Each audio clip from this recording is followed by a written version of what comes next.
አስከፋችሽ እንዴ? ስትጮብሽ እኮ ድምጿን እየሰማሁት ነበር። ኧረ አልከፋኝም። እንደውም በጣም ነው ያሳዘነችኝ። ለሷ ግን የሆነ መፍትሄ መፈለግ ሳይኖርብን አይቀርም። የምትሄድበት ቦታ ጤናማ ቢሆን ኖሮ ይዛኝ ትሄድ ነበር። የምትሄድበት ቦታ ለቤተሰቡ አደጋ የሚያመጣ እንደሆነ እሷም ስለምታውቅ ነው። ቆይ አንተ ይሄን እንዴት ልታውቅ ቻልክ? ደህንነት ነህ ማለቴ ሰላይ ነህ?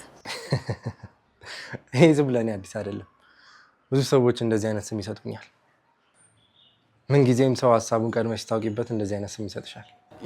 እና የኔንም ሀሳብ አውቀኸዋል? አልገባኝም። ስለ ላምሮት ነው አይደል እያወራን ያለ ነው? አይ ሰላይ ነህ ያልኩህ እኮ እኔ ነኝ። መክሊት፣ በጣም ግራ የምታጋቢ ሰው የሆንሽ ነው።